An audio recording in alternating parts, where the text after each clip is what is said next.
A recent survey by financial tech company Greenlight reveals money is the #1 stressor for working parents, with as much as 70% saying financial wellness is the most difficult life skill to teach children. We welcome in Wish TV contributor, CEO, and father, Emil Ekiyor, to tell us about the conversations at home and how they can help the local community.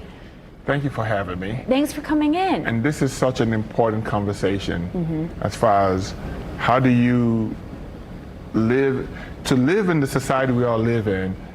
It is a capitalistic society, so money and how you handle money, credit, all of those things matter.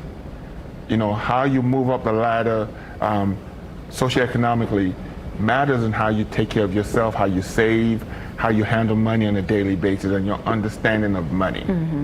So the question is, when do you start learning that? How do you start? Have we created an environment where kids go to school and actually understand that in school? No, we haven't. Do we have homes that all parents understand that? No, we don't. So how do we make sure we're preparing kids to understand as they progress? If I graduate from high school and I want to go get a job and I don't want to go to college, I understand credit, money, savings, and all of these things. And that's where we are today. So how soon, how early should we be having that conversation with our kids? I mean, we should be playing Monopoly with kids in elementary school, right? We should be doing this thing because you have to know it. It's almost like speaking English. You start speaking to your kid at an early age and talking to them and teaching them, you almost have to start doing that with money so they understand, because they need it. They need to understand how to manage it, right?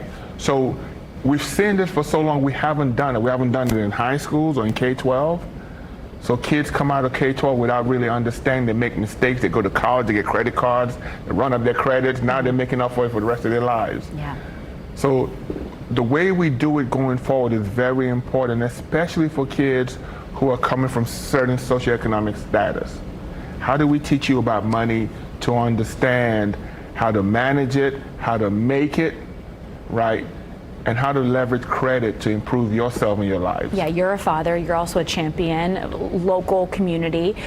Do you remember that conversation with your son? You know, my son, one of the things we said, when you get out of college, your credit score should be, right? It's everything. It's everything. So everything you do while you're in college to make sure you don't mess that up. So when you get out, you're starting from scratch or you're digging yourself out of a hole. So that conversation was had consistently, right, from day one, and we thank God that he listened, right? But you know, those are the things that we have to do with our young people. We have to coach them up, because I wasn't coached up on that. So when I got out of college, I was digging myself out of a hole because I didn't know, right? And that's part of it. So generationally, what I didn't know, I had to make sure my son didn't make the same mistake. Yeah, and touching on that, family financial wellness can also be seen as a growth opportunity for our local financial institutions and greater community. We want generational loyalty, right? What does that mean? So generational, so like I said, we see so many people, and you know, I was one. You know, I got out of college, didn't understand credit, didn't know how to save.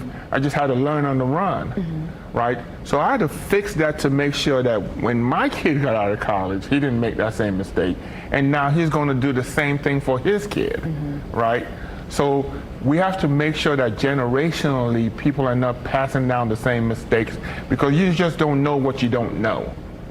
Right. So how do we make sure we fix that? So if this has happened in your family, credit scores have been bad, you're not able to buy anything. It's so hard to live in this country when you can't use credit.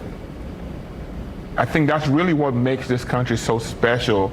You know, when people come from different countries and they're like, oh my God, like I don't have to pay cash, you know, but we have to teach people, how do you do that? How do you live in that way? What makes this special? How do you prepare yourself for that? Because it can happen. Yeah, it's a great reminder, a necessary reminder. Wish TV contributor Emil Ekiyor, thanks for coming in today. Thank you for having me.